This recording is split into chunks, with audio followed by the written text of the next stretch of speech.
Okay, welcome to the March meeting of the Northborough Conservation Commission. My name is Greg Young. I'm the chair of the commission. And this open meeting of the Northborough Conservation Commission is being conducted remotely, pursuant to Chapter 22 of the Acts of 2022, an act relative to extending certain COVID-19 measures adopted during the state of emergency, signed into law on July 16th, 2022. All members of the Northborough Conservation Commission are allowed and encouraged to participate remotely. The act allows Northborough Conservation Commission to meet entirely remotely, so long as reasonable public access is afforded so that the public can follow along with the deliberations of the meeting. The public is encouraged to follow along using the posted agenda unless the chair notes otherwise. Members of the public who wish to view the live stream of this meeting may do so by going to Northborough Remote Meetings on YouTube via the link listed on the agenda. Ensuring public access does not ensure public participation unless such participation is required by law. This meeting will feature public comment. Members, when I call your name, please respond in the affirmative. Dan Clark. Here. Justin Dufresne. Here. Diane Gouldner. You're muted, Diane. We'll come back to you. Todd Helwig. Here. Okay. Diane, you're muted.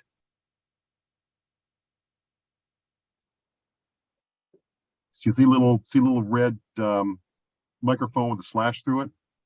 Bottom left corner. Bottom left corner, just click on that.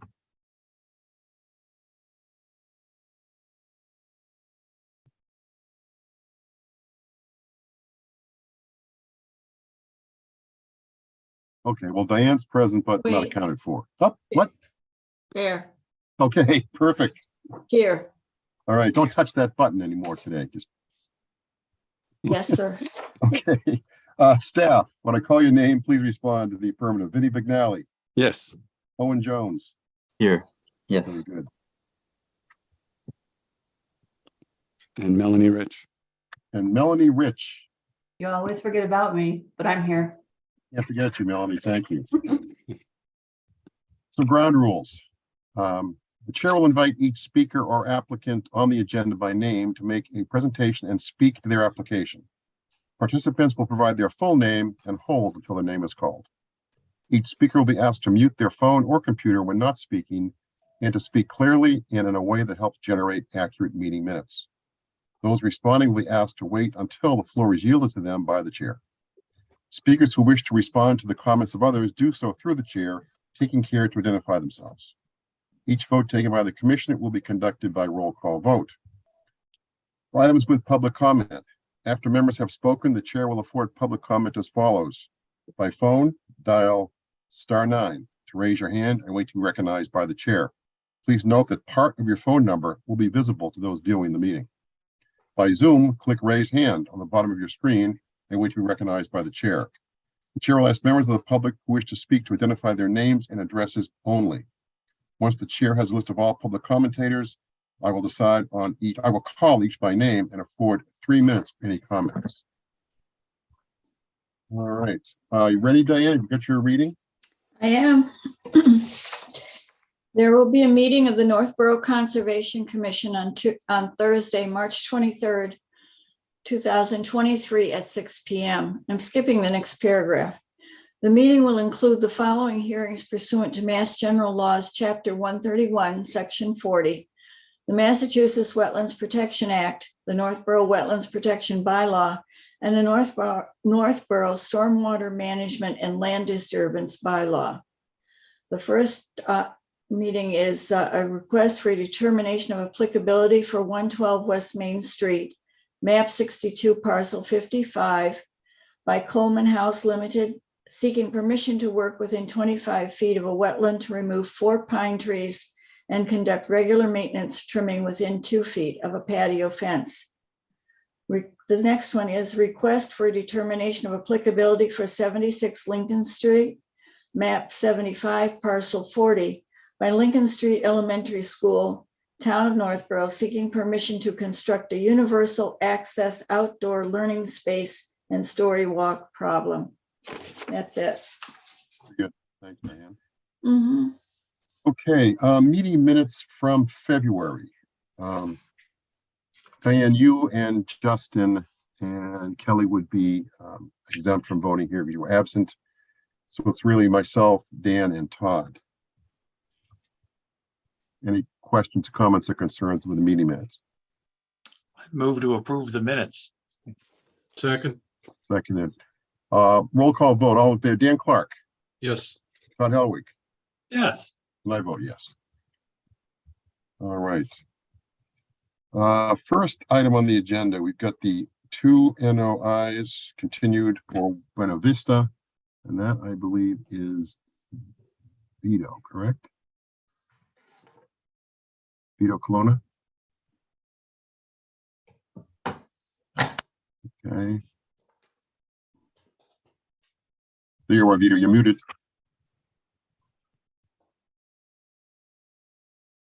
Okay, there we go. Perfect.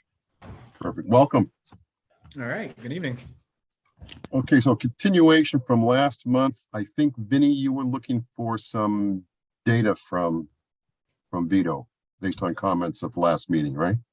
Yes, he was revising the site work, and I received them yesterday, but I haven't had a chance to go through them formally. And oh yes, we have 3 to vote. I'm sorry, you're good. Yeah, Just I thinking apologize. since- It was last minute, but I didn't expect you'd have time to go through all of them. There's a lot there. Yeah, it So we looks will good. look- So we'll push this. We'll continue this, Vito, to next month.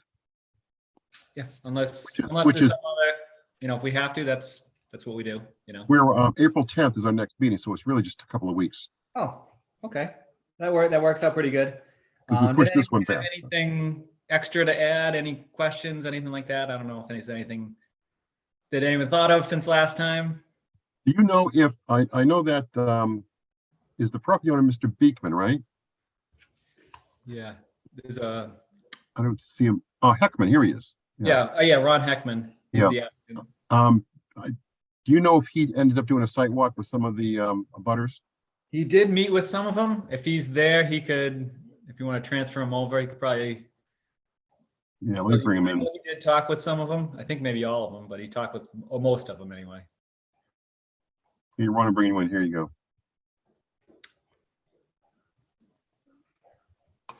All right, Ron, are you there? Oh, there we go. Do we hear him? Oh, there Hello, we we go. can hear you. All right, Ron?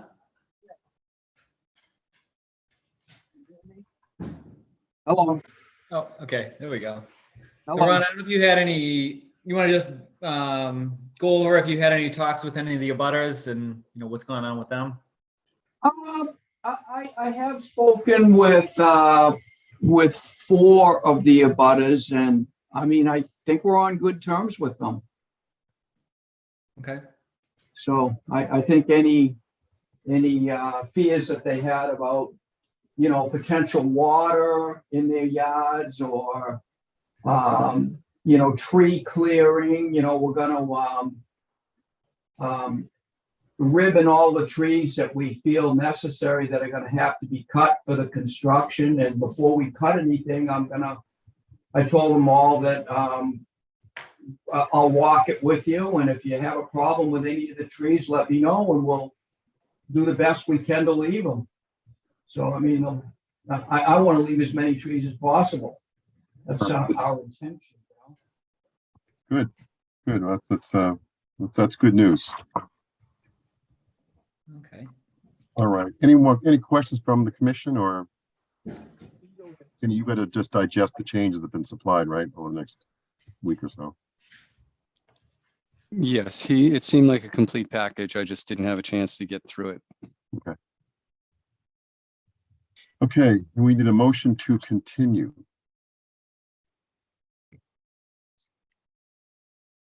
So moved. Second, For a second, seconded by, was that Dan? yeah.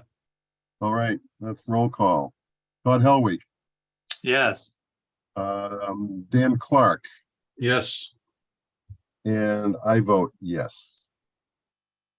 And that was for both lots 1 and lot 2. Lot 1 and Lot 2, Buena Vista. Yep. Continued till April 10th. Great. All right. Thank you. We'll see you in a couple weeks. Super. Thank you, Vito.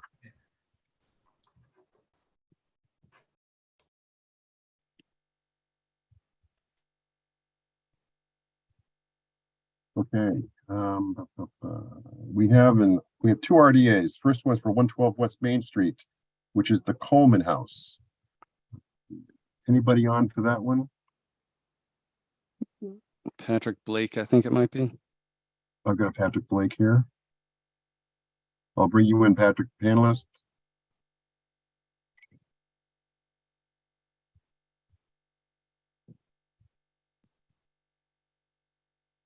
He's there. I don't quite see him yet. Uh, Mr. Blake, you with us? It's muted.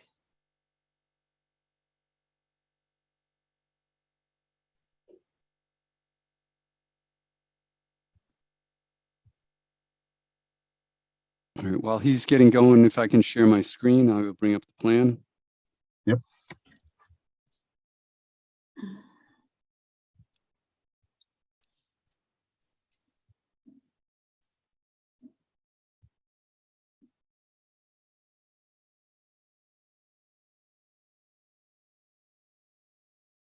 All right, do you see the window or do you see my whole desktop? I can see the top 2/3 of it. There you go.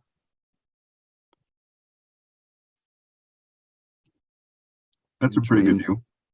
Yeah, I'm trying to move things around, but the directions for Zoom are in the way. Oh, there it goes. Okay. There we go. All right. If Patrick is there, he can start walking us through it.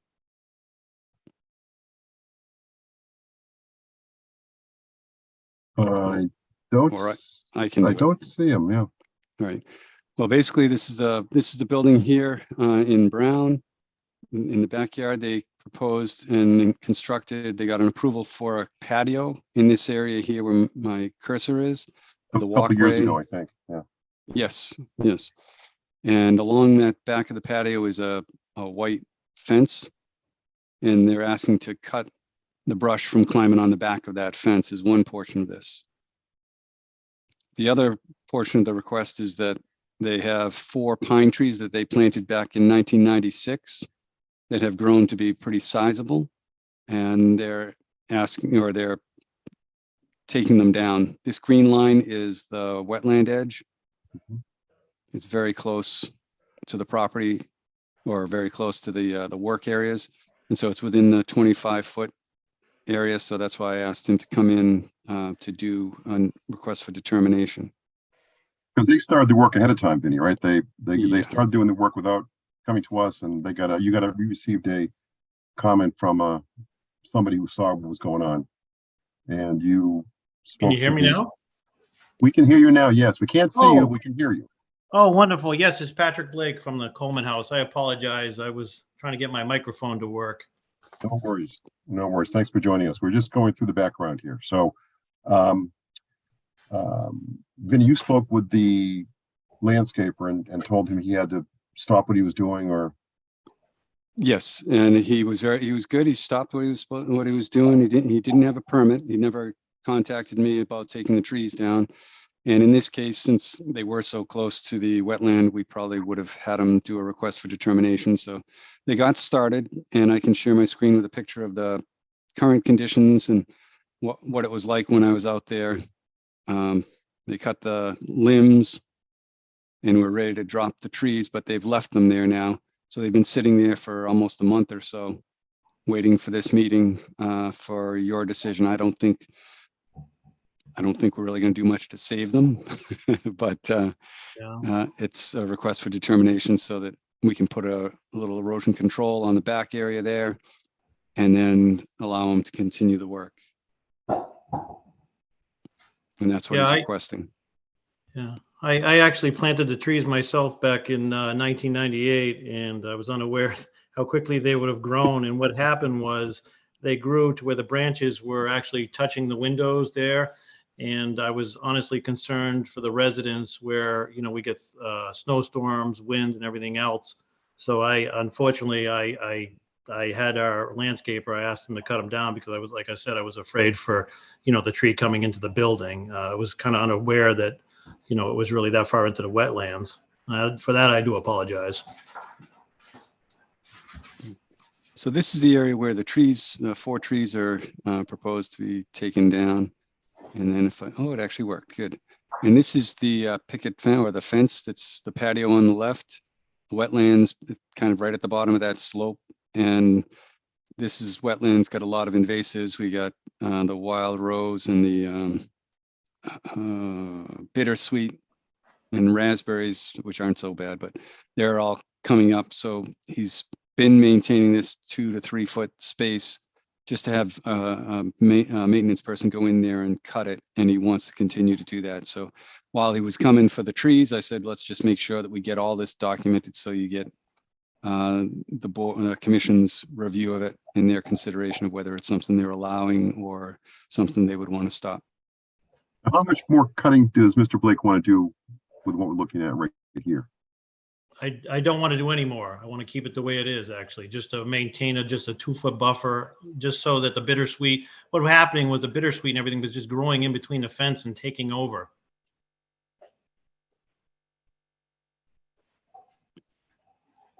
What's there in the growing season? Where that strip, does anything grow there? No, it's just grassed area, and most of it, like I said, as you can see, the bittersweet and the different types of viney stuff to the right there, they just encroach and actually start growing in between the fence. So I just asked the landscaper to clean it up. Yeah, I didn't look to see what the herb layer was in that area. On the left side of the fence, it is bark mulch. I know that. You're looking to maintain the back area there roughly to where the rocks are. No further, That's it. not much further beyond the rocks. No, not at all. Just not further than the rocks at all. Actually, I could even keep it 1 foot, just not even 2. Second piece will be taking down those 4 trees, the 4 pines. Yeah, it's either Yes. 4 or 5. I don't remember which. I think it's 4. It's Okay. 4. Now, how far are they off the wetland line? The back ones are about 20. This one here is about 20 feet, and these 2 are 25, 30 feet. And this one is a little closer because the wetland comes a little bit closer in this area here. But again, this area is a lot of bittersweet growing. You can see it growing up this tree that's dead as well. That's what that machine was there to take down that one as well. But they didn't request that in their request for determination. So we're just looking at these pines. Okay. Are you Thoughts? Go ahead, Dan. are you leaving the stumps? Not that height, but flush with the ground. I was gonna come right down flush to the ground and leave them.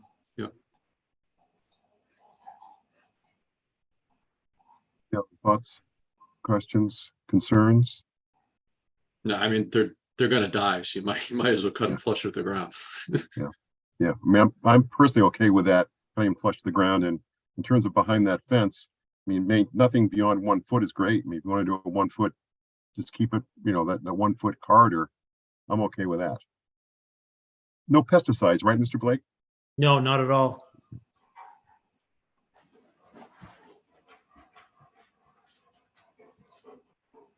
No other concerns, questions, or comments? Nope. Okay. So then we need to close the hearing, Vinny, right? Yep. So let's close the hearing. We need a motion. Move to Move close that the hearing. Second, Okay, roll call vote. Dan Clark, Yes. Justin Dufresne, Yes. Diane Gouldner, yes. Todd Helwig, Yes. and I vote yes. The hearing is closed. So now we're looking for, I believe this would be a negative determination. Any requirements? Maybe not exceeding a 1 foot corridor would be one, Vinny? We can make And- that. He requested 2 and we can make it as a 1 foot.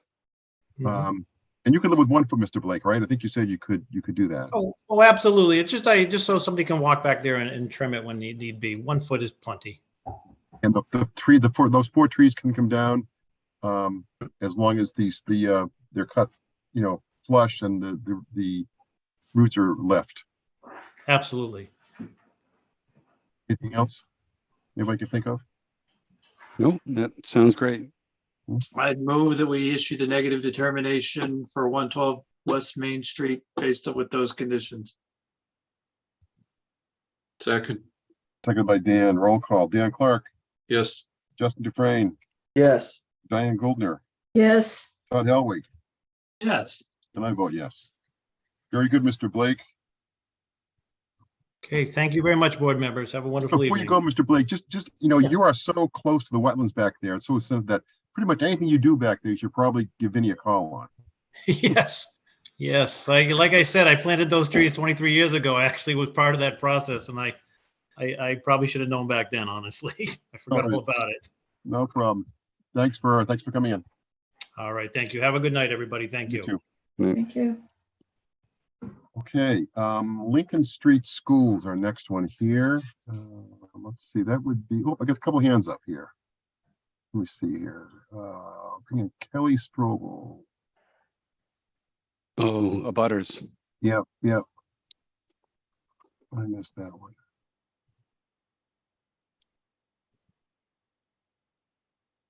Kelly, I'm bringing you as a panelist.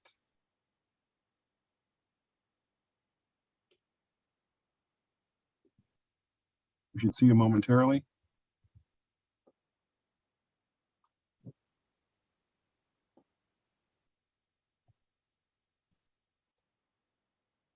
We'll get some latency here. I don't know why that is. Maybe that's just the way it works.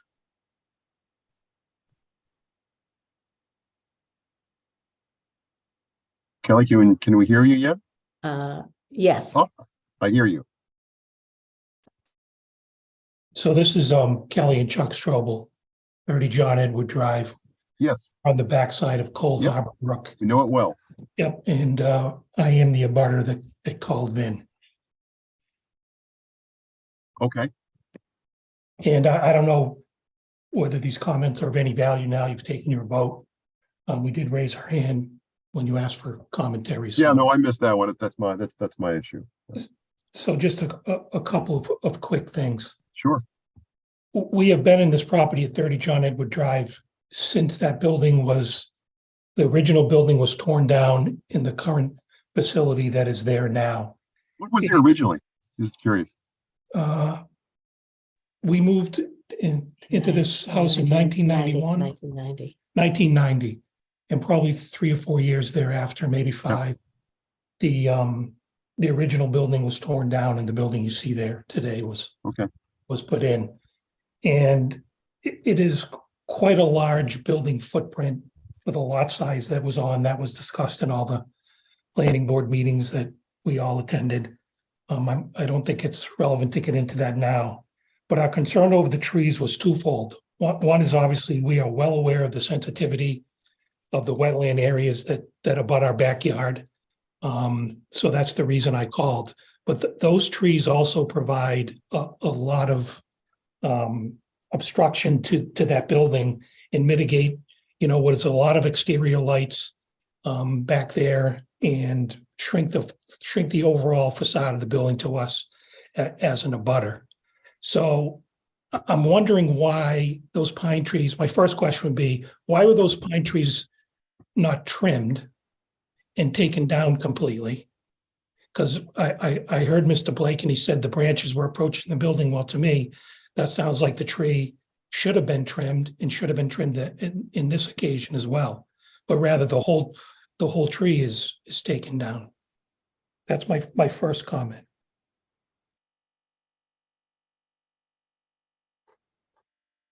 Thank you. I don't have an answer, made. Do you know why the the trimming was done to begin with? I know he said it was a safety hazard apparently for the building. Mr. Blake is not here anymore. Right. Okay, yeah. He said that the branches were getting close to the building, which does appear. So it looks like there's some kind of growth on the siding as well. So it appears that that is the case. The option of just cutting the branches that were close, I don't know why they chose to take them down the whole way. They could have just trimmed off the side branches. But when I got out there were no branches left, as you can see in the photo. That was the picture that I took. They started going ahead anyway. Yeah. Right. So in the perfect world, we could have had them just trim it. But in the situation, I think where we're at now is it's not an option. You can't bring those trees back. Yes. Yeah. Are there any options of having a request to have something replanted there?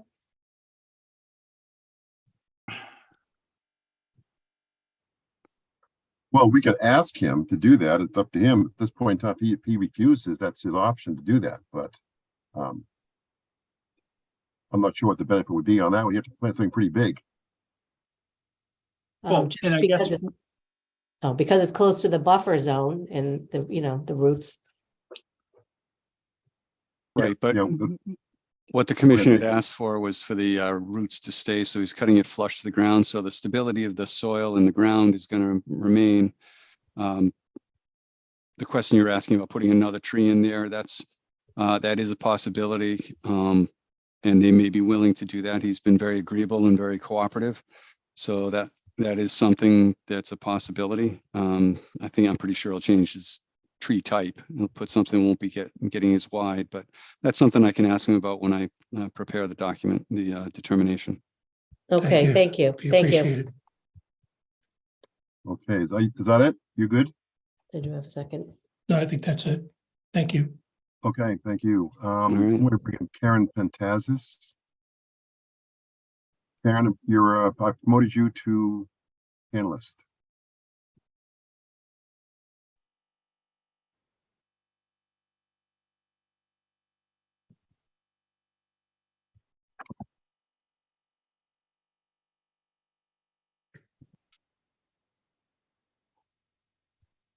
Karen, can you hear us? Yes, Greg, this is Bill Pantazis. How are you? I'm well, Bill. How are you? Good, good. Just have a couple of comments. I'm a direct abutter. I'm 10 Mulberry Lane. Yep. So from my kitchen where I'm sitting right now, looking out, I can see the whole building. So it's in the beginning when they built the building, they had promised to put trees all along the back edge. So as a buffer, so we wouldn't see the building. That was the original agreement back in I believe it was 1996. Yep. They never planted the trees. Those 4 trees that he cut down, he had planted in, I thought it was 97, but I guess it's 98. I'm a landscaper, and I know that the stumps themselves that are there 20 feet away, there's no way that the branches were touching the building at all. Because if you come to our house, we have big white pines all along the driveway, and they don't reach out 20 feet. So I think he just went ahead and just cut them because he didn't want them there. Well, he did go ahead and cut him because as you know the history here, then he got a phone call. Right. And when we went out there, what we saw were those 4 trees they've been sheared off, Right. down, so. Okay. Well, I think Vinny's gonna try to have a conversation with him, and like you say, he has been pretty cooperative with us in the past. See if he's interested, maybe putting some trees back there. Right. I mean, it's hard to put trees in the back now because where the fence is now, it's a slope that goes all the way down to the water. Right. And the fence is within probably 10 feet of the water line. Yes. It's close. I'm not Yeah, sure it's 10 feet, but it's close. Yeah. Right. Yeah. That's the little white fence that we had in the photo, Yeah. right? The vinyl, yeah, which I can see right now from my kitchen window. So if I may, I think there's two different issues. From a Conservation Wetlands Protection Act, I think if he wanted to take down the trees, he applied for a determination to do that, admittedly after the fact. But generally speaking, if want to take down a few trees, we generally give you the permission to do that. I think we would have done that here. If the argument is that he's in violation of the original permit for the building, that he had to put up trees, then that's something you should take up with the building inspector. Okay.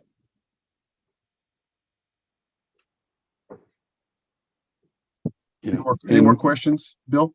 Right. No, And no, actually, I'm sorry, just to follow up on that, when I looked through the file for the background on this, we have a plan for the building. There were no other trees shown on the plan that was submitted for the Conservation Commission other than these trees that were the pines that were planted. And he's gotten his certificate of compliance based on that order of conditions. So he's been okay with the Conservation Commission. Right. I know he did plant those 4 trees, but from my understanding, he was supposed to plant trees all the way along the back of the building, not just those 4 trees when we went to the meetings back then. Yeah, probably something more along the terms of abreviated or something like that. They would give you a block. Yeah, anything that's, I mean, right now you can see, I mean, we see the whole building and then at night the lights are on in the back and you know what I mean? It's like an eyesore, but Yeah, well, I think, but as Vinny said, it's or as Todd said, it's really a building inspector issue. If it's Right. not, it was as built should have been. So Could I interrupt, Greg? you sure can, Diane. I'm wondering if in their conversation with other people in the town hall, and especially the building inspector, if they could not ask to have the lights either dimmed or turned down or lowered in some way. Because, I mean, this is something that happens all the time. I mean, things change, so you don't always have the privacy that you had before. Right. And also in maybe replacing the trees. look, thank you, Diane. If you came to my house and stood in the driveway and looked over, you can see what I'm talking about. I actually have been in your driveway. I don't know if you remember it from a while back. And I don't remember seeing the school. I guess maybe we were focused more on the wetlands than the school itself. Oh, But the septic system, right? I believe something like Yep. that. Yeah. Yep, the Okay. Yeah.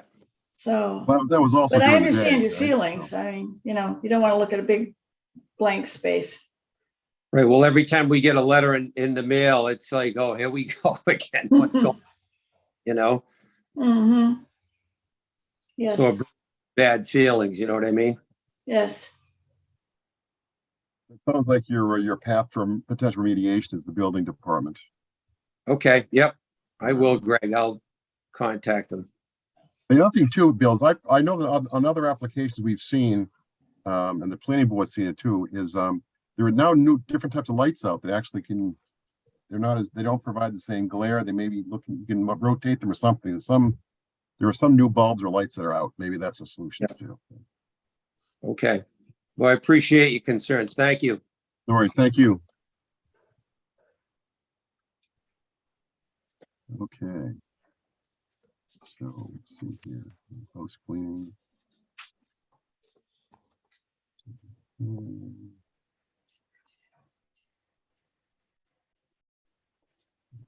Just doing some. Okay, good.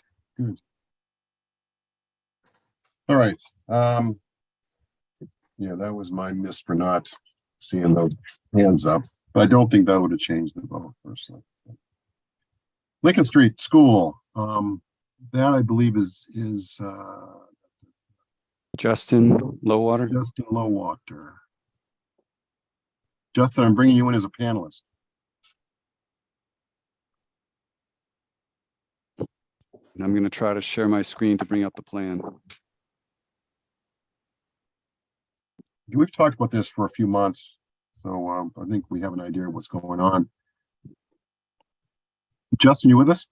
Yeah. Can you hear me? I can hear you and see you. Perfect. All right, welcome. Thank you. Thanks for having me.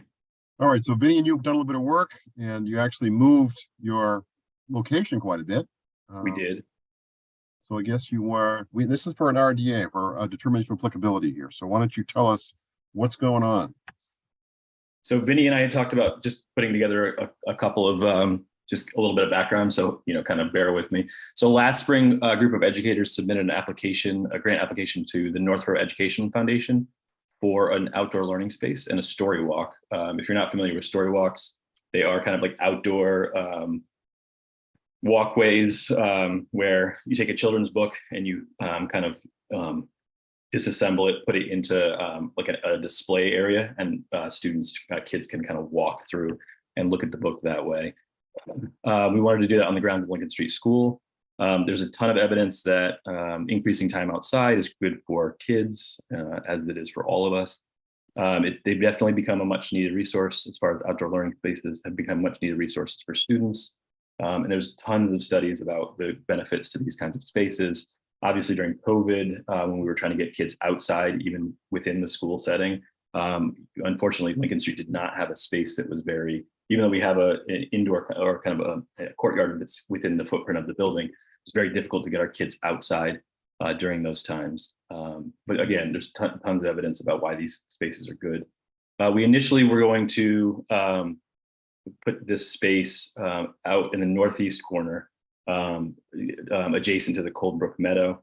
When Vinny and I looked a little bit closer at this, to be able to make that ADA compliant, we would have had to put a cut curb, where he's showing, and then a walkway that would have been very expensive to be able to construct. So we decided to kind of shift the project and put it down here where it's in this purple space, which still has a great viewpoint of that kind of marshland there, much closer to the footprint of the building. You're obviously close to that kind of back driveway that's not used as much. It's only supposed to be used for emergency vehicles and district vehicles.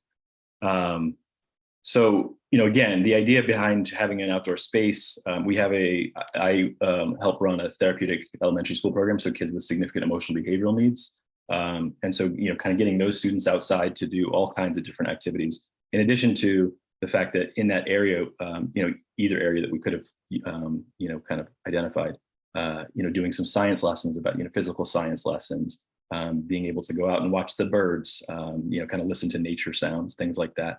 And again, knowing that those things would be very, beneficial for our students.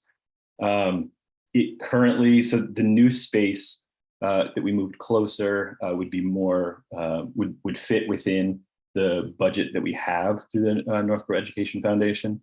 It's currently kind of open, but the idea would be that we would potentially plant some trees and some bushes on the kind of western edge of that space to block it from the parking lot. Again, that's a parking lot that's generally used by our district employees.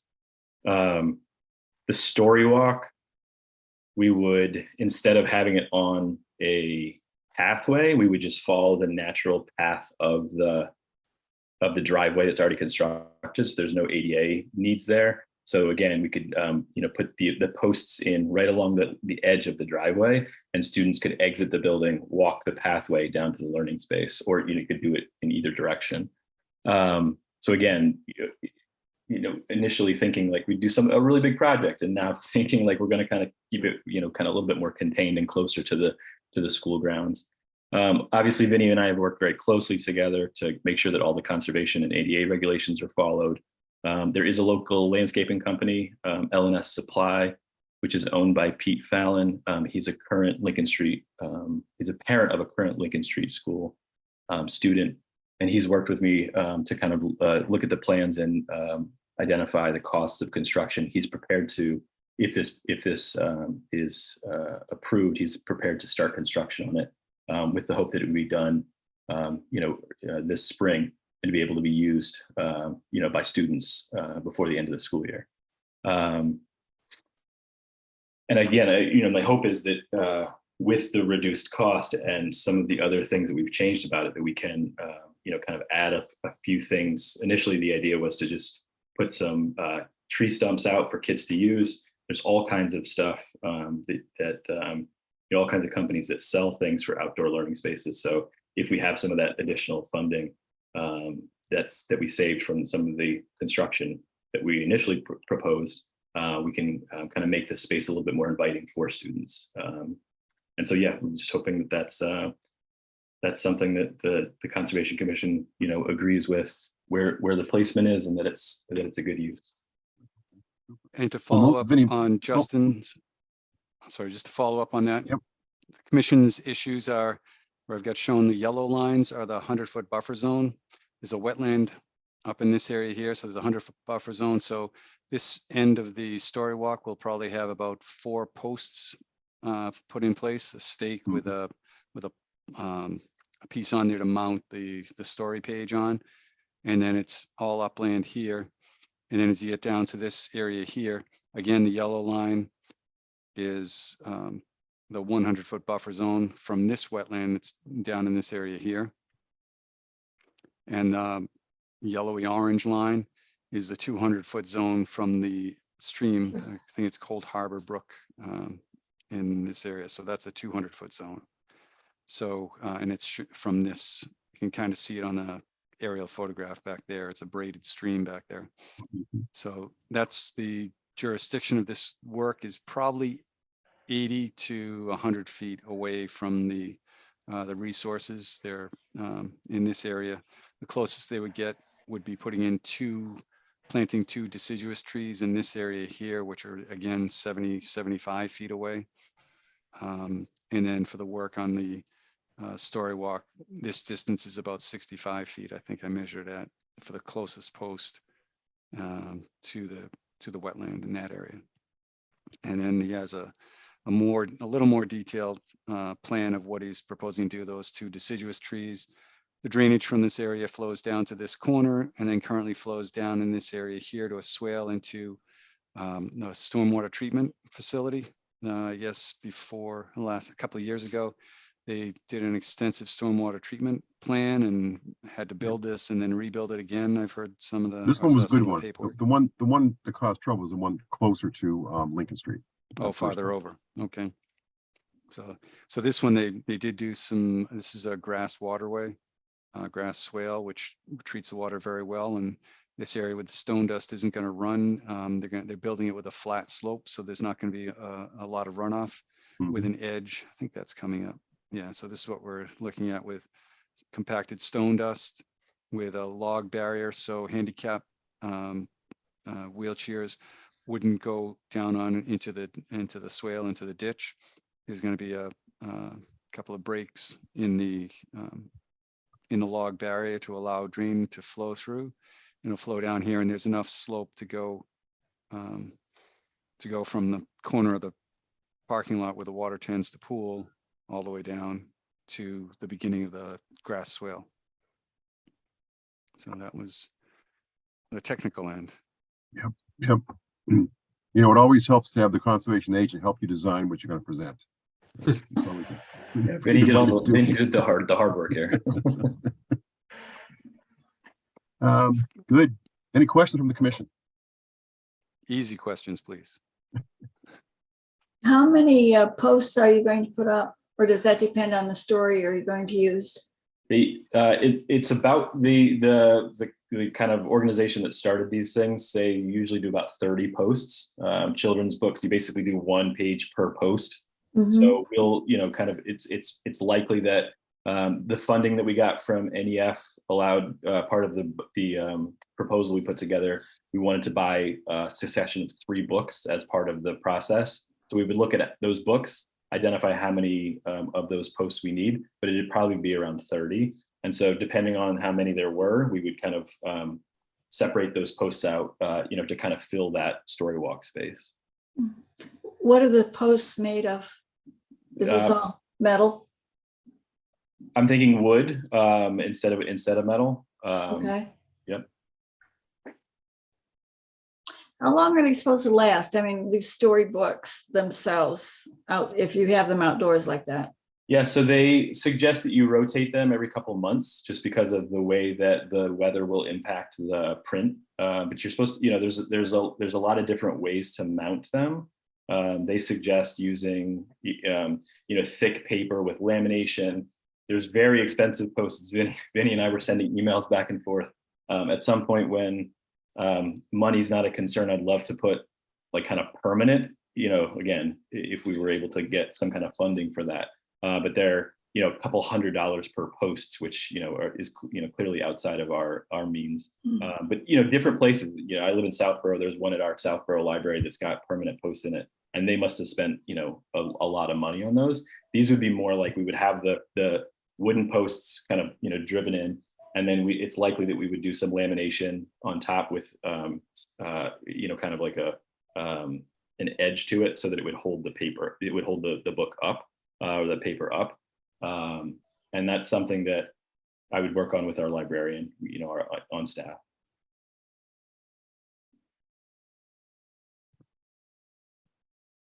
You all set, Diane? Yes. Any more questions? Any commissioner questions?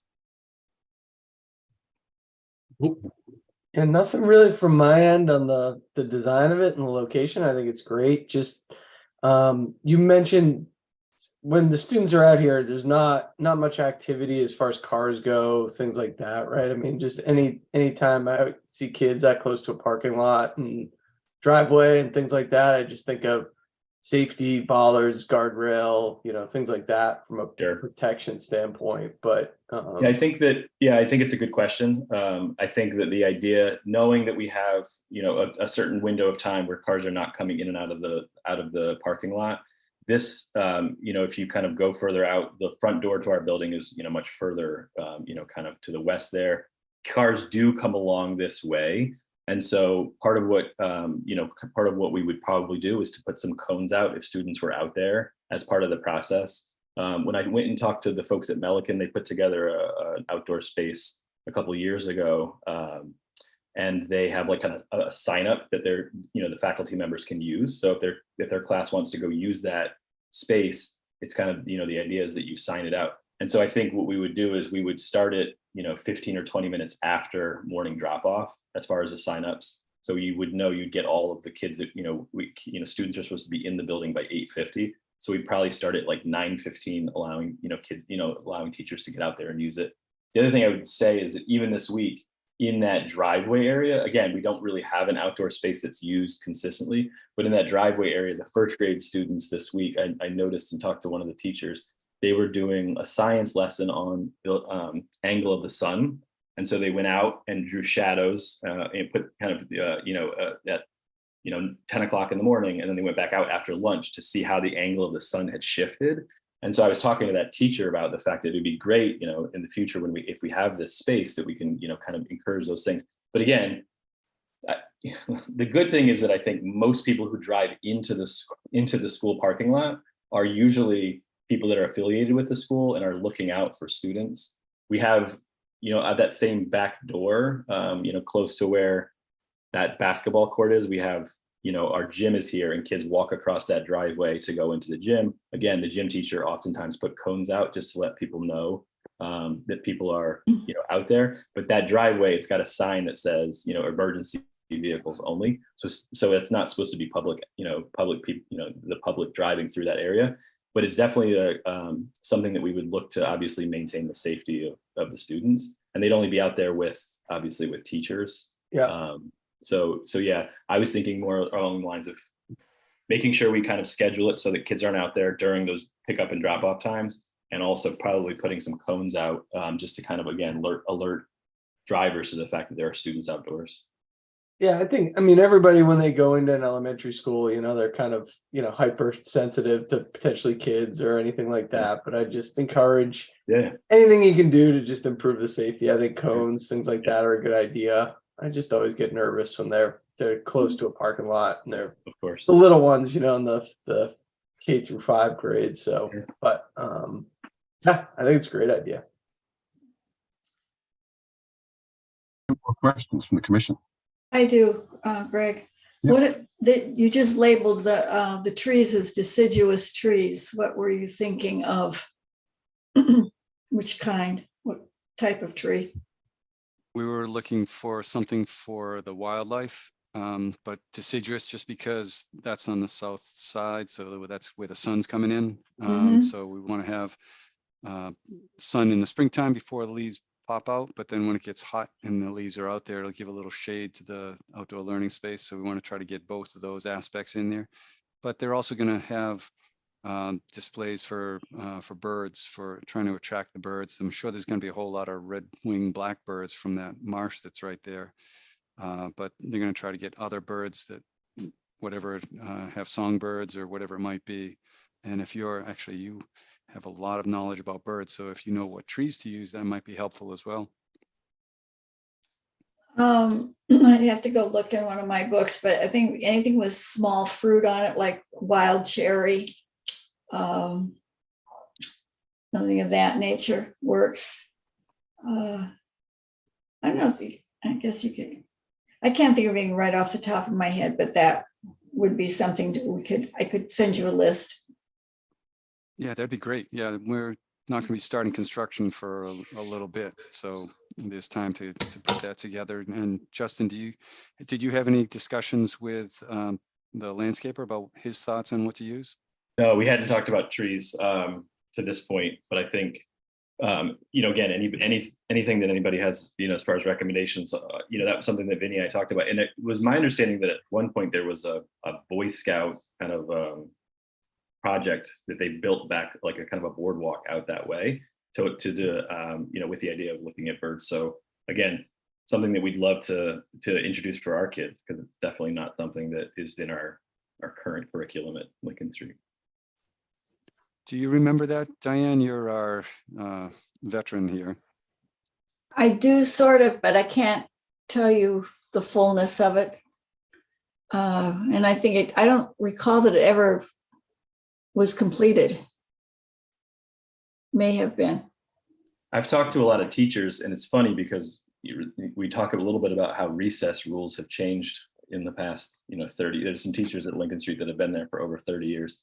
But they would tell me when we would go back there and look at this space, some of the people that were involved in this, they would say the kids would go out at recess and go rolling down that hill towards the brook. And sometimes they would try to find, sometimes kids would be kind of soaking wet, coming back in from recess. And I just think about today, in today's world, how recess has changed. We're all inside of a fence. We got to keep our eyes on everybody. But it's just, it's a different world. Yes. Too bad, because I think the kids had a lot more fun when it was not so confined. Yeah. I mean, again, I think this is trying to get as close to as we can to, and we do, like I said, we have a courtyard. I think for ease of maintenance, they decided to put AstroTurf in there. So again, it's a natural space. We do have a little bit of a garden in that area, but it's definitely something that having the kids outdoors in an actual outdoor space would be nice. We had a project last year where we created a community garden in the front of our building, and the kids were just over the moon that they were able to plant seeds, that they were able to see those seeds be transplanted, that we're now starting to get some of those, spring flowers coming back up, some of those perennials, and the kids are proud of it. They walk by it every day. They were part of it. So again, those kinds of things, it's just, that's something that I feel really strongly about, is having these opportunities for kids to learn about, more about nature and spend more time. Yeah. Get them outside. Yeah. Get them outside. All right. Anybody, Commission good? Any more questions, comments? Let me take a quick look here if anybody have any public commentaries. I see some names up there. Nope. All right. Let's close the hearing on Lincoln Street School. Need a motion? So moved. Second. Roll call vote to close the hearing. Dan Clark. Yes. Justin Dufresne. Yes. Diane Gouldner. Yes. Todd Helwig. Yes. And I vote yes. And now we're looking for a negative determination for Lincoln Street School. Any conditions, Vinnie? I don't think so. We don't really even need erosion controls on this, just because this is a berm that goes up in this area here. We're probably going to have erosion controls across here so it doesn't spread, but they don't want their material to be flowing away either. It costs more money, so that's why I'm not too worried about this project at all. I can't think of any unless anyone else. No. I mean, it's at the very edge of the jurisdictional areas anyway, right? So, Yes, yes. okay, so we're voting on a negative determination for Lincoln Street School. So moved. Is there a second? Second. Second by Justin. Roll call. Dan Clark, Yes. Justin Dufresne, Yes. Diane Goldner, Yes. Todd Helwig, Yes. and I vote yes. All right. You're off and running, Justin. Hey, I appreciate you guys. Thank you so much. Good luck. Thank you. Thank you. Sounds like fun. Yeah, it was nice to be able to do something and help the design on that. That was fun. I feel sorry for the kids though, because that's a perfect place to go run and play and get wet and just got to stay out of the street. But anyway. Yeah. Okay.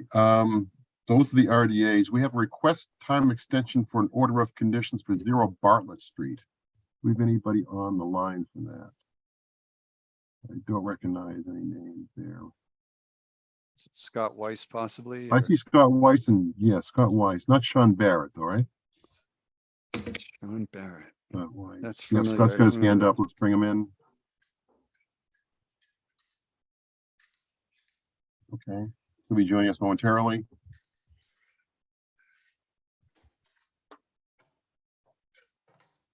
And Finn Barrett. Hello, Scott. Evening, everyone. Thank you. Scott, is Finn, I am is the Finn- only one. I am the is- only one yes. here representing this.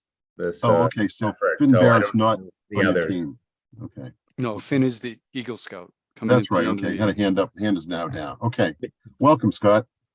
Thank you. Thank you. So 0 Bartlett Street. You want an order of, you want to extend out, huh? Yes, after obtaining all but one of our permits, we did have a delay. We are working through that now with the planning board. And believe we're coming to a resolution, so we kind of would like to restart the clock and have an extension and hopefully get this project rolling.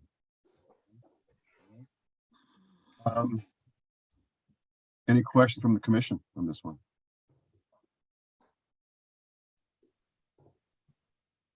No comments, questions, concerns? Nope, just the background is the plan was originally approved almost 3 years ago. It expires in July of this year. Yep. But it was designed according to the current standards, so it's not a reduction. So 1525. Yeah. Yeah, Okay. 25 and 35 now. Yes. Yeah. Okay. Well, historically, with the commission, at least the one that, as long as I've been on it, has granted extensions for orders of conditions, especially when it's outside of your control, some of the issues that caused it. So we will, do we have to close the hearing here, Vinny, or is this just a request? This is not a public hearing, is it? We had it listed in the public hearings, but it doesn't require a public hearing. Okay. All right. Greg, are there anybody there is there any public comment? There is no public comment. No. Then I would move to grant the extension. Second. Roll call. Dan Clark, Yes.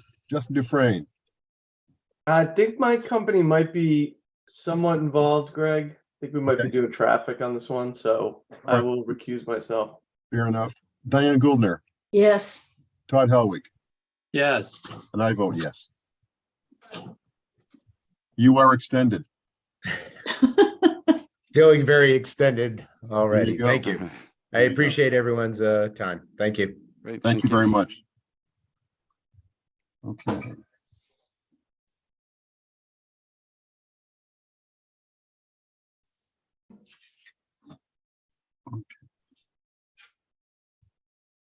Yes, Todd, I had the public screen on the entire time looking for people to pop up, looking for hands. So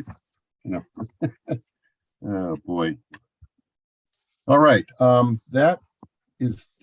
the total of the public hearing. We have a couple informal discussions and then a COC request. Forest cutting plan, RFQ. Is it more an update, Vinny? Yes, this is just an update that the scope of services was sent out requesting quotes from 7 foresters. And I've heard back from 2 that are not interested. So hopefully we'll get some response back from the other 5. I plan on calling them next week just to make sure there's interest. So we get at least a few responses to choose from. And I also sent in some comments that we got from the Trails Committee. So wasn't sure if you wanted to discuss those or if you wanted to give me direction and I can discuss it with the Trails. It's up to you. I don't know if they're here, if anyone's here. There's nobody here from Trails.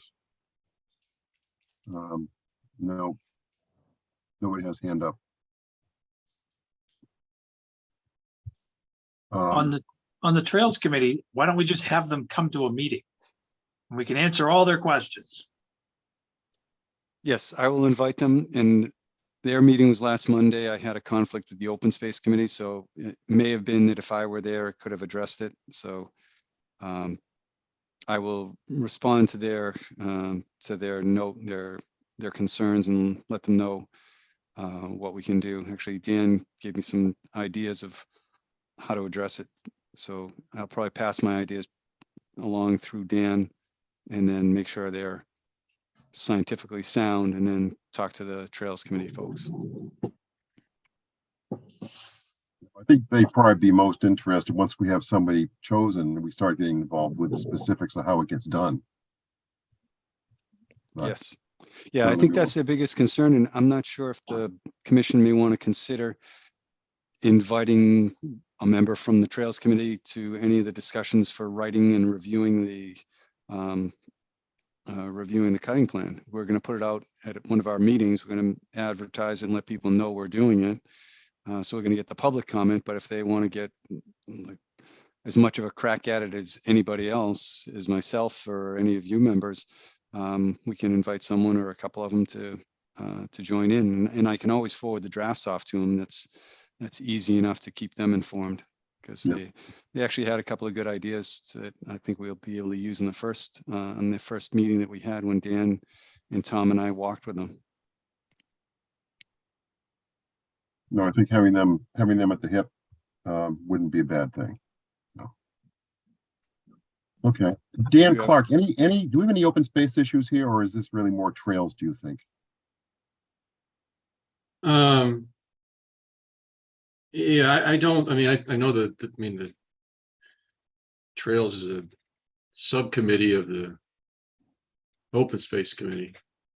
But that being said, I think, I don't think the open space has any issues with this. I mean, not that I'm aware of. I'd be reluctant to invite lots of people to review things. I think I would reassure them that there's plenty of opportunities for public comment at many different stages. I just don't know if having lots and lots of reviewers is necessarily the way to go, but that's my opinion. So, and I think it would be helpful if they wanted to, they could come to before all this, if they wanted to come to one of these meetings, we could discuss it as well. I think that's probably the best course of action. And then again, there are lots of opportunities along the way to provide feedback or raise concerns or whatever they might have to offer. Okay. Fair enough. So we could invite them next month, Vinny, especially if it's a light agenda, which it probably would. Well, I don't want to jinx it, so. I can invite them. I mean, that sounds good. Okay. 20 West Street, Mr. Knox, I believe he is on the phone. Bob, do you want to come into the meeting here? Raise your hand. Maybe he's just listening. Any update? Let's update that, Vinny, for the group. Yes, well, I've gone through and updated the contract or the potential lease. And again, same as last month, but we didn't have a big turnout last month. So we're trying to get feedback on whether the commission is even, or what land uses are acceptable to the commission on town-owned conservation land, which this is. There's a history that it's been used the way it currently is for 25, 30 years. So it is a special case. And there's a condition or a situation where there's a lease currently out for Bigelow to do gardening and growing of plants. So the precedent is there to have a lease on town-owned conservation land. And I'm just trying to get feedback on how to make this work for this one, if it's something the commission wants to have done.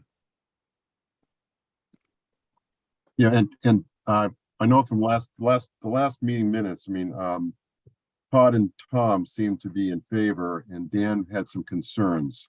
Justin and Diane, you weren't here for that discussion. Let's start with you. Do you have any comments or thoughts on extending a lease agreement forward in this one? I'm recused from this, from voting, so. Is there a time limit on it? Considering Yes, it would be a 2-year lease. Each time would be a 2-year lease. It would be renewable. This is the way it's currently written. And as part, he said no matter what, and he can correct me if I'm wrong, as part of this leasing, he has, like we all are in our yards, in our house, in our garage, he's spread out to the space that you have. So he's willing and intending, and has actually since last October, November, pulled things in tighter and gotten away from the sprawl that has happened there, and has removed a whole bunch of materials and things that were just piled out in the areas. So part of it is to clean up the area that's the town-owned land, and to provide him with a specified lease area at a certain cost with certain uses. So generally the idea, he's got a garden and fruit trees, and I don't know that there'd be much discussion or dissension on allowing that. The issues that would be of concern or are questionable are the parking of vehicles, 3 trucks, I guess, and 3 trailers for Westwood. I forget the name, but it's a landscaping group. And so they'd be parking those out there, and he has a couple of storage containers. They're not permanent buildings, but they're temporary structures. And he's intending to take one of them down, but there'll still be one up. And he needs turnaround and parking space for 3 employees and no more. So I think those are the items. If Mr. Knox needs to correct me, you're welcome to do so.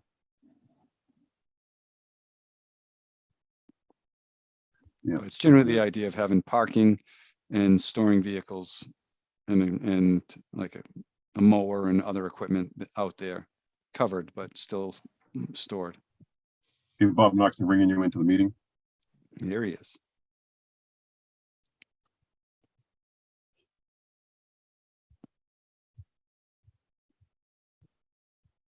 Can you hear us?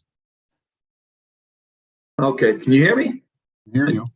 Okay, I just unmuted. I'm not sure why I don't have video, but yeah, so the only thing I would add to that is yeah, as Vinny is correct, and we're very small. I'm at the end, I wouldn't say the end of my career, but in the later stages of it, and there's no intention to grow the business. No one, so we've limited. We've limited what we do. We don't do tree work. We don't do any plowing. We don't do, although I have I have a plow on my truck just to take care of my 91-year-old mother's home. I don't do any of that for monumental gain. So it's really the services that we do are limited to grass cutting, mulching, and trimming shrubs. We do some commercial properties, but the majority is local residential homes. And with regards to the property, as has been said, we've been working to pull it in, and we'll continue to do that. This will afford me some time to do it. It's written into the lease as to what needs to be done when. So I've had a chance to review that. It seems very, it's something that I can accomplish, and that's about it that I can say, moving forward. I know you've all heard much of the history, some minor variations on that, but nothing that I think we need to raise now. That's all been discussed in previous meetings. If there's any questions for me, that's why I came on. I've been watching these meetings and remotely, and figured it would be a good time before you vote if there was anything you needed to ask of me.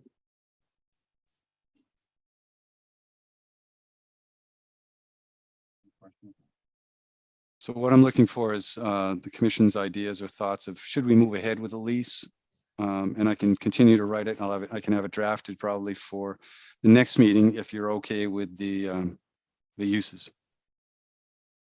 What was the term? Where did you come up with the term length again? Because I thought the sample you had sent was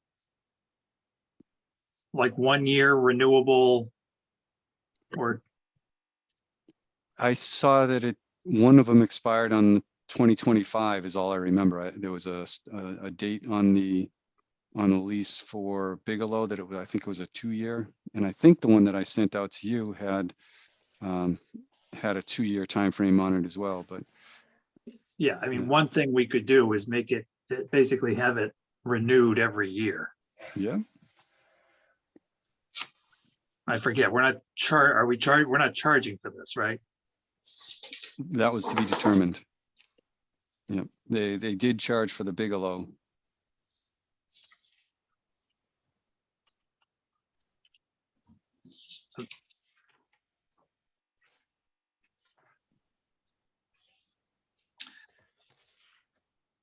So for myself, this seems like an accident of history. I'm willing to do this, limiting the uses, have it renewable on an annual basis. Therefore, we can, if we don't like what's going on, or we get complaints, or somebody tells us it's a terrible idea, we can stop it on an annual basis when it comes up for renewal. I don't know whether we could even charge for this without an RFP. I don't think we can just set a rate. I don't know whether going back to the Bigelow one, which that goes back 100 years too. I don't know whether they actually may have done something else then. I don't know. But those are sort of my thoughts on it. Well, that's good. I didn't even think about the idea of charging for having to go through the procurement process.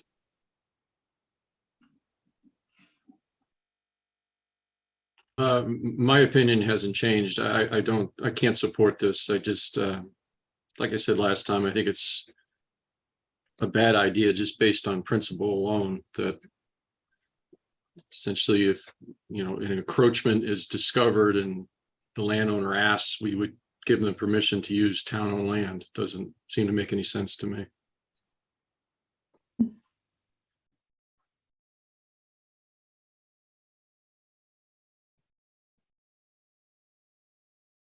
Diane, what do you think?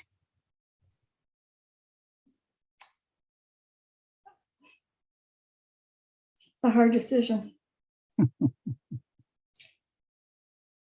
I'm trying to think what other towns do, because I know this is not something unique to us. And there's been some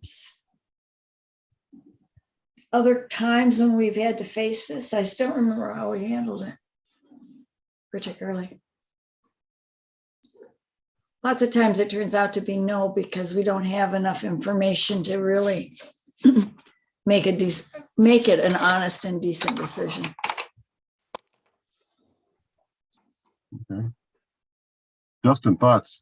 Yeah, I guess in my mind, I'm kind of a little bit on the other side of the fence from Dan. I know when I was just I think when this first came up and we were flipping through really, historic aerials, at first I was like, no way, like how could this happen? But then just seeing how long, it's been in place for, and, I think we flipped back maybe 20 years, maybe over 20 years or so of aerials, and it's been like this. And I feel like now we have an opportunity to kind of hone it in, tighten it up a little bit, have some mitigation done. I think there was some piles moved already and some things done already, and now we'll have, more control over it and have eyes on it. I like Todd's idea about, the once a year, because then it's coming up, we can get a look at it, make sure nothing's expanding. And, I think that when Mr. Knox is done with his business, I think at that point, we would terminate the lease and end it at that time, and we wouldn't, continue it on with somebody else or somebody new. But I guess I'm just, kind of a little bit on the other side of the fence from Dan on this, and kind of going a little bit more with Todd, and the fact that, if we have some controls and we're looking at it yearly, I think that's a good approach moving forward.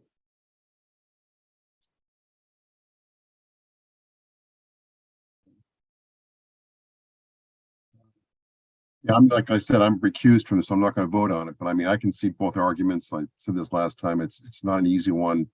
I'm concerned about establishing a precedent. On the other hand, Todd's idea of an annual review does give some control to the commission on that side. So, I mean, it sounds like we got to move this to next month anyway, because, I mean, potentially we're at a deadlock now anyway. 2-2 can't do anything anyway. And we can see again what the other two have to say if they're here.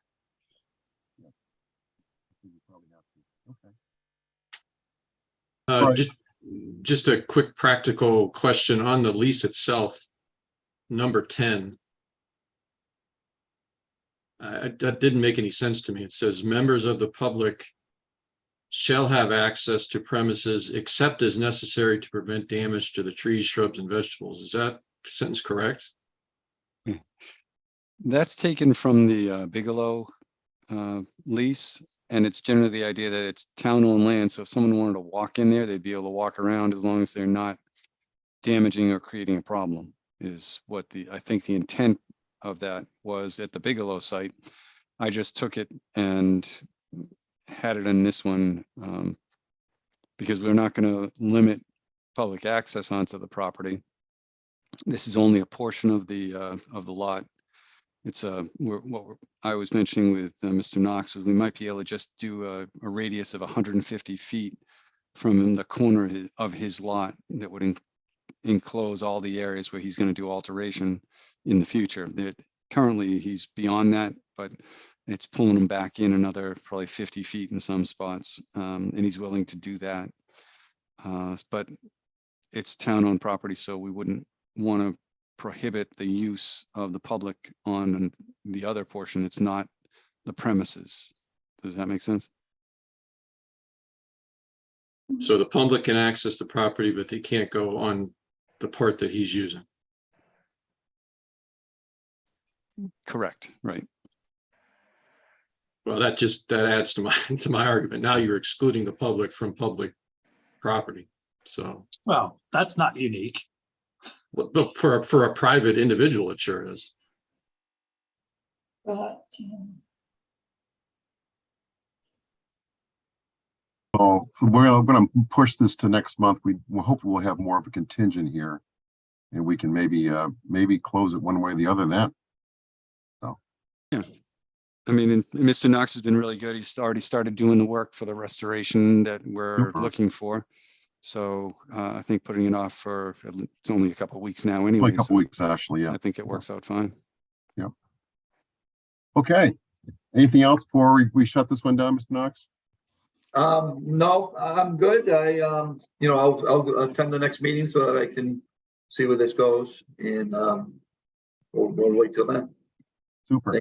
Thank Super. you Thanks for your cooperation. for hearing me, and we'll talk to you next month. Okay, It's good a night. couple of weeks. It's a short time. So Yes, April 10th. April 10th, you got it. Got it. Thanks, guys. Very Have a good. good- Thank you. Okay. All right. We got that. The Whitney Street. Well, sorry, Pleasant Street, No. Whitney Home Builders has a certificate of compliance for 156162. Yes, Whitney. this one, do we have James Tatro, if anyone? We do not. Oh, wait a second. A hand just went up. It's just a phone number. Going to allow them to talk. Sean Barrett.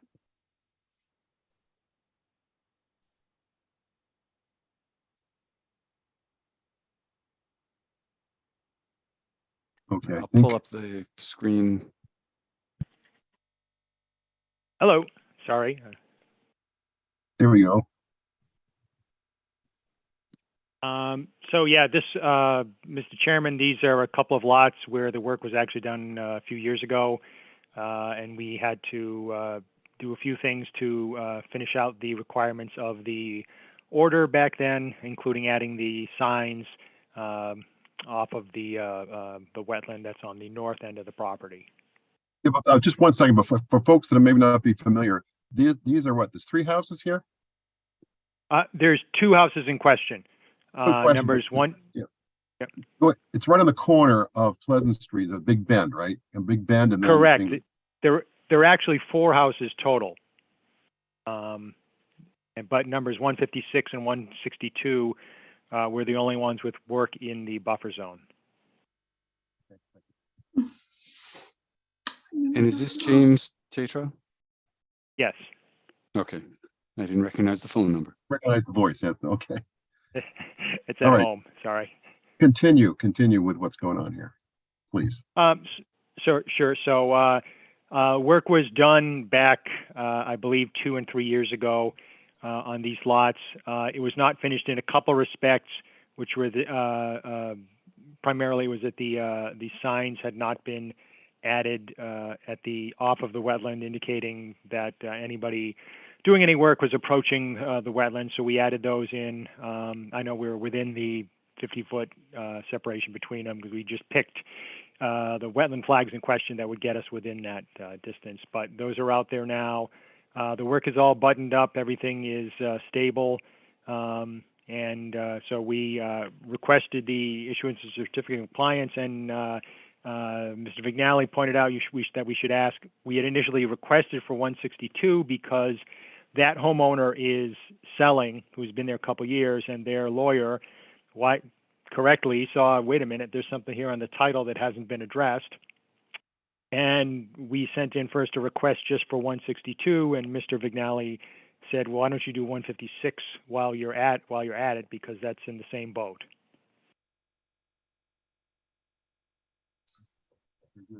Vinny, what do you think? You've seen it? Yeah, and I was out there. I've been out there a couple of times. The outstanding issues were to put the signs in, which are behind these trees, but he's got the signs in the right place, and he's got enough of them. They all go around the corner here up to the house. 162 is at the end of this driveway behind me in the photo, and this is 156, which is right along the street. So the issues that were raised were the signs were needed, a guardrail needed to be put in place, and there was a condition on the in the order of conditions that talked about drainage from the driveway not being directly discharging into the wetlands. So what they have is a low point here where it flows through this vegetated area and slope. And then there's another 25 feet or 30 feet of flat vegetation before you get to the wetland. So there's really nowhere else to go with the drainage. You can't put it that way into its foundation. So I think he's met all the conditions of the order of conditions.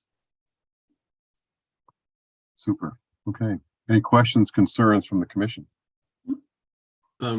Is it time to take that silt fence out?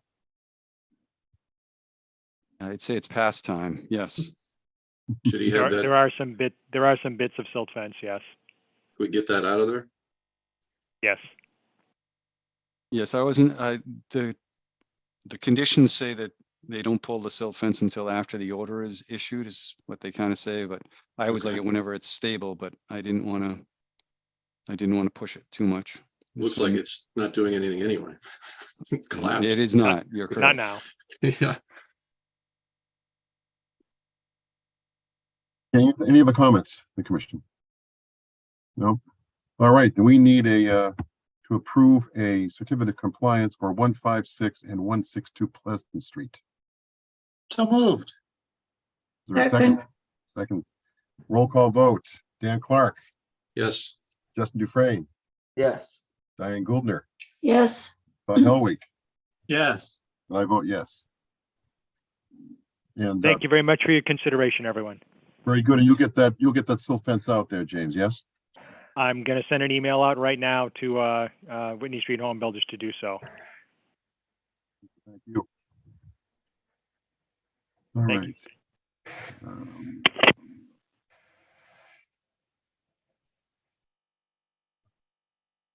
That is it.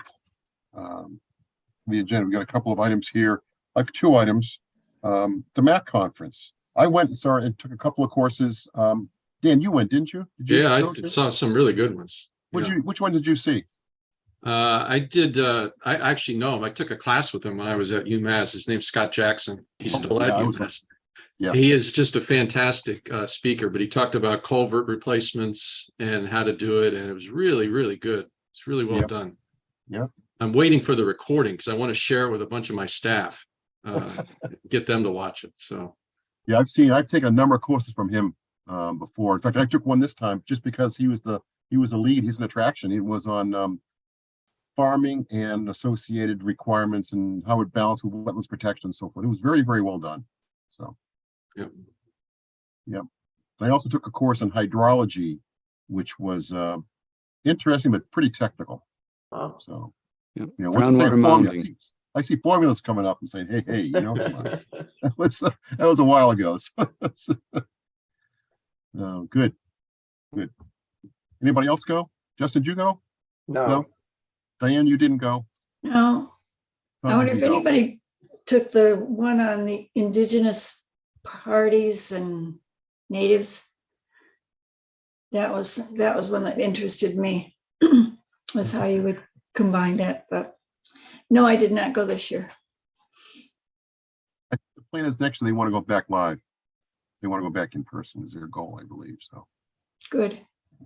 that's it. Good. Did either of you that attended get an invoice? Because I haven't received an invoice for it yet. No, I did not. Because the commission will cover it if you get something, just forward it along. Okay. All right. Second item I have is term renewals. We get 2 commissioners up for term renewal. One is Justin. I think you put your papers in, Justin. And Tom's the other one. Tom's also put his papers in. So that's good news, I think. Both parts there too. Yes. We've got a pretty well, in my opinion, we got a pretty well balanced commission. So I think it's important to keep the folks we have there. Anybody have anything that they want to bring up they've seen or The Eagle Scout project.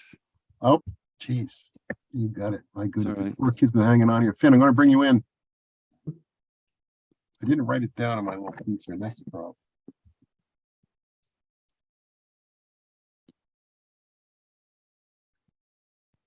Finn Barrett. There is Finn Hello. Barrett.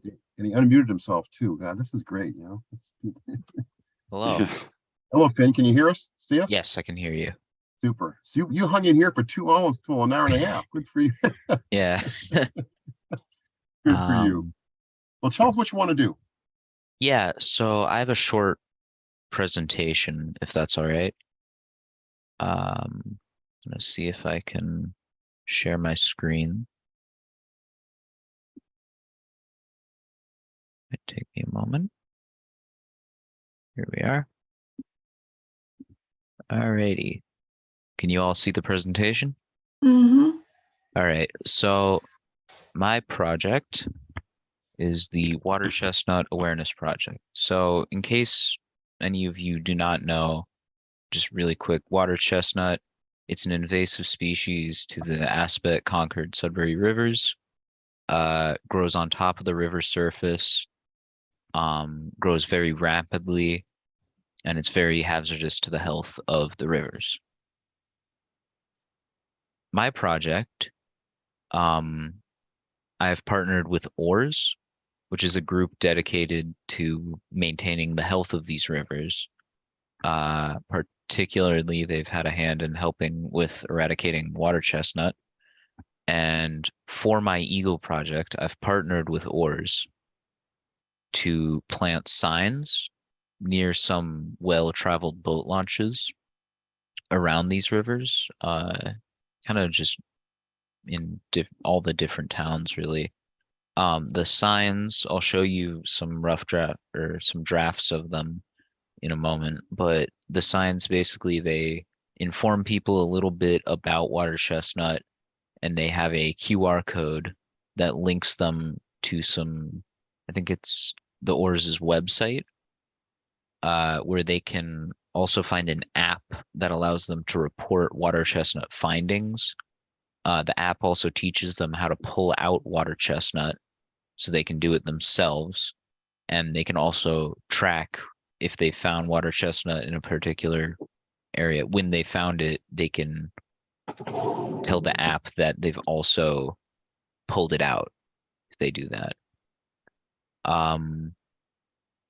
So the sign that I would like to place in Northborough is at the Michael P. Yellick Conservation Area, because a lot of people use that space, as I'm aware, boaters, kayakers, fishermen, I don't know. If you see the image over there, I would like to place the sign sort of like next to the road, or sorry, not the road, but like the path that leads to the two launches, either of the two.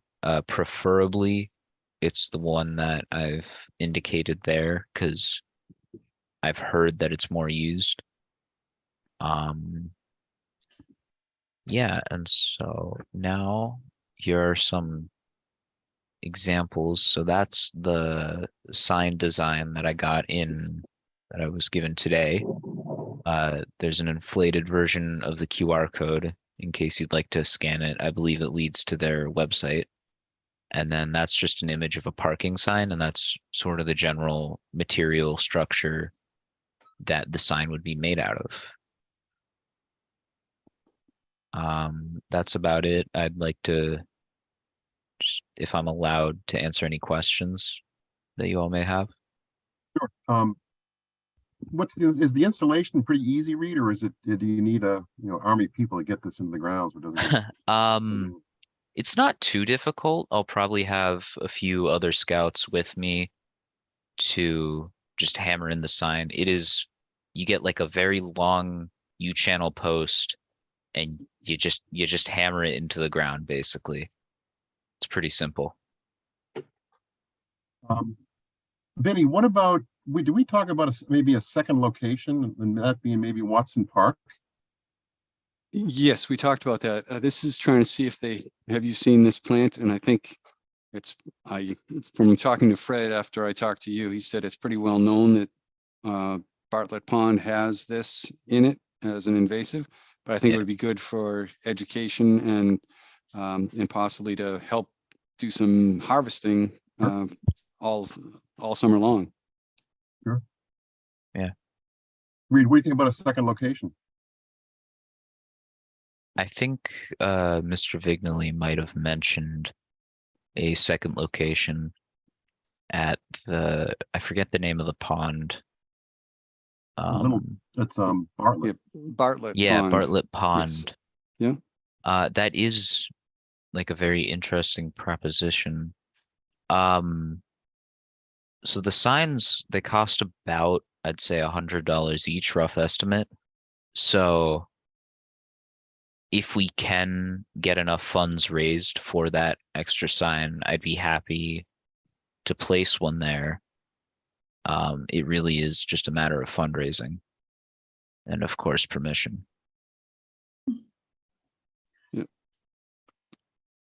Yeah, I think we've gotten support from the town's end. So as far as permission, that should be okay. I can confirm it with the DPW, but I don't think it's conservation land, but I think the town water district or some owns it. But currently the town hires a consultant or a contractor to go out there and do treatment for invasives. So if we, any little bit of help we can get, it makes sense.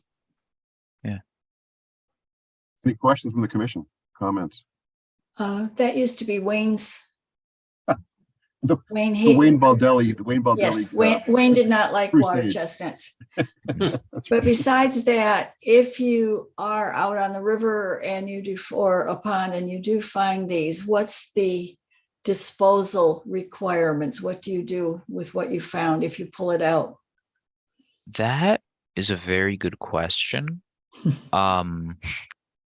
I believe you can either like take it home with you. There might be a thing that Oars was going to do where they can pick it up themselves. I'm honestly just not sure. It might be on their website. They give you instructions if you scan that QR code. I just did it. They tell you how to dispose of it.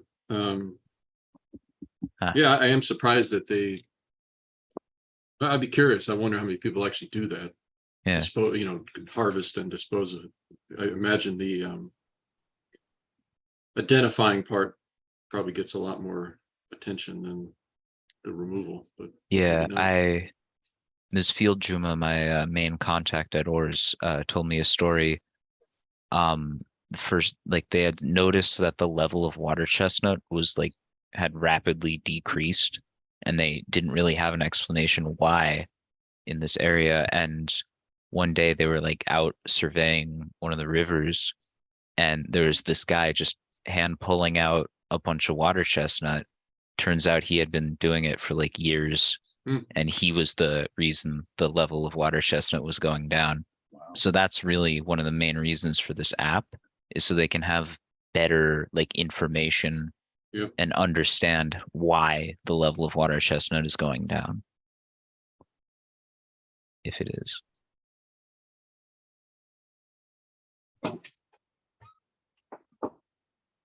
And actually, I'm not sure what your sign needs are, but I talked to the Trails Committee and they have a kiosk. If that would be helpful to post it in the kiosk or on the kiosk, we can talk to the Trails Committee folks. If that's something you're interested in, let me know and I can get you the email of the appropriate person. Yeah. I think if I recall, the kiosk is more for like paper objects. So the metal sign would probably go on its own freestanding post. Okay. Yep. And I think he said there's an existing post that's out there that you might be able to mount right onto as well. Oh yeah. Yeah, I think I remember seeing that. But Reed, how many communities are you going in front of? Oh, I think there's quite a few. We originally started with about 9 signs. There's been 2 groups, including you guys, that have requested an additional sign. We've had contact with the Fish and Wildlife Service. Remember Westboro, Concord, I want to say Lincoln. Yeah, just a whole bunch of communities.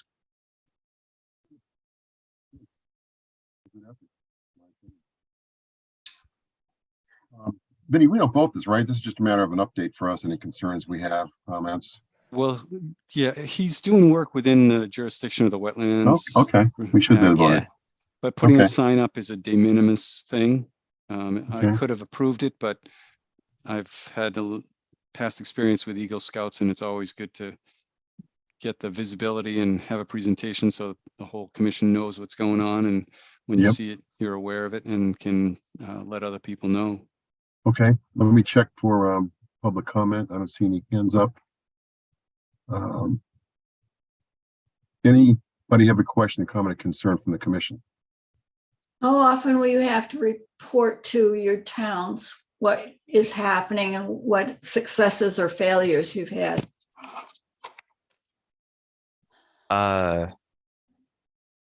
Sorry, what do you mean by that?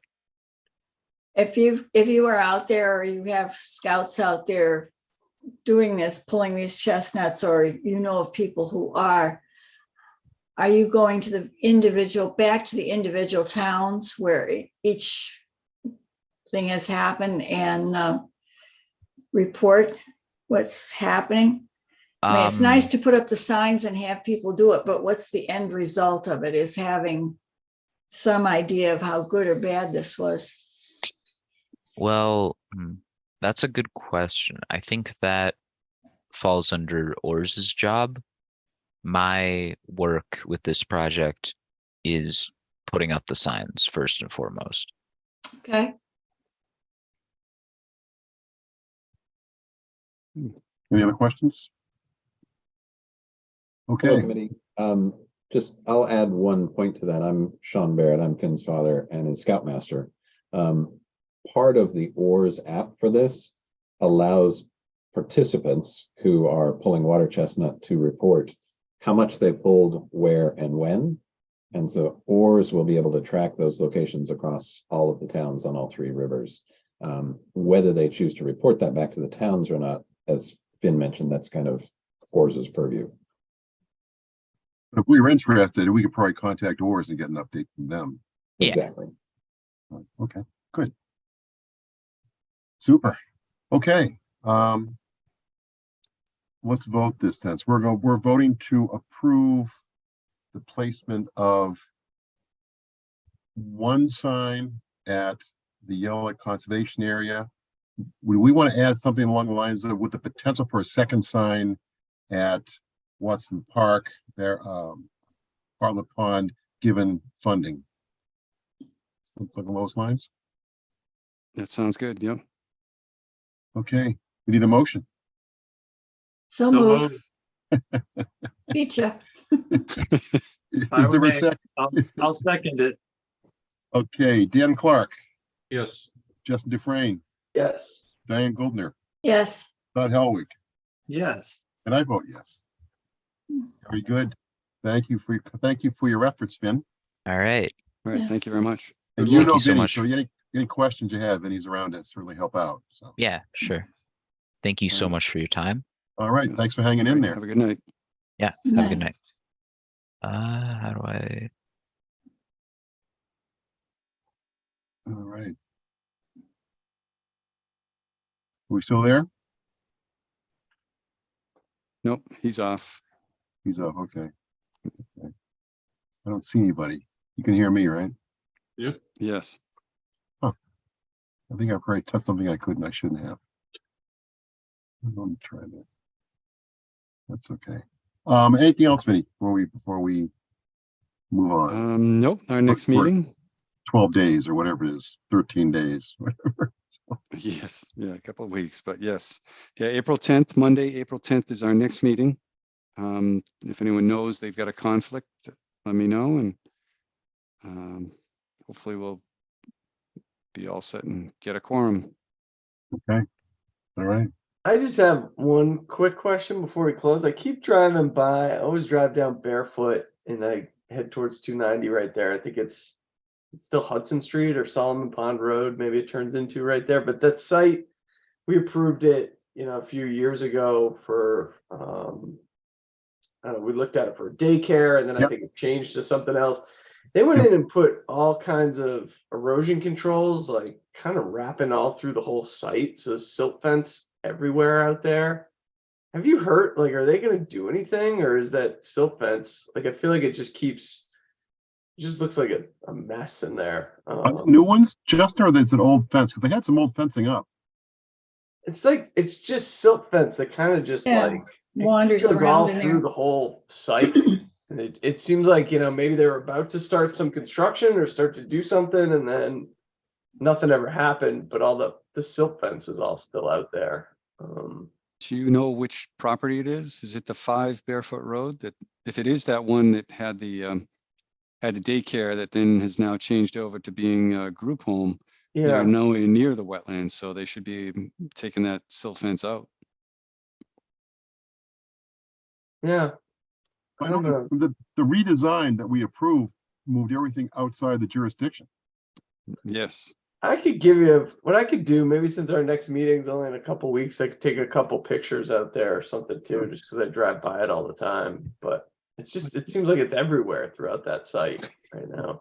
But just send me a map with an X on it, or just say it's this parcel and get the off the town's website on the GIS. Okay. Let me know what the lot is, and then I'll take a look at it. I'm sure if you can see it from the road, I'll be able to see it when I go out there. I've got oh, it's not Barefoot, it's Bartlett. We got the pre-construction meeting for 200 Bartlett Street coming up tomorrow at 10 in the morning. Oh So yeah, they're you'll see starting this. All you have to do is drive down Barefoot, and you'll see it all out there. Very last property before you hit Hudson Street. Oh, it Yeah. is. Before I'll Hudson. send you something right now, Vinny. I've got it up on an aerial. I'll just send it over so you remember. Yep, yeah, that's always good. What's happening on Hudson Street with that building where they're tearing down parts of? Whatever it is. Tearing down. Oh, yeah, it's the construction. It's the company that does the. They're on the corner of Hudson and River. River Street. Hudson and River. Yeah, it's the one that they're doing over the river. They're going to do. Yes. Yeah. I met with them a month or so ago, and they were going to, when their contractor had their plan for the demolition, he was going to contact me. You're telling me that they started the demolition already, or? Yes. No, well, they haven't contacted me, so I will follow up on that one. Yeah, it's right across from where the stream goes under. Well, the stream goes right next. That's what the problem. The demolition was the bank of the stream. The existing wall is the bank of the brook that's out there. Yeah. Interesting. Anybody else may think that they've seen? Okay. Vinny, any last thoughts you have before we close down? No, I'm good. Okay. Oh, and thank you for your help. Terrific. And Melanie, thank you for your high quality minutes as usual. So we'll look forward to the next set. Oh. Okay. Motion to adjourn is needed. So moved. Pretty slow at that. Is there maybe you want to stick around for a while more? Oh, is there a second? Second. Dan Clark. Yes. Justin Dufresne. Yes. Diane Gouldner. Yes. Todd Hellwig. Yes. And I vote yes. Very good. Thanks, folks. We will see you in a couple of weeks. Excellent. Bye, Thank everyone. you. Night. Excellent. Good night, everyone. Good night.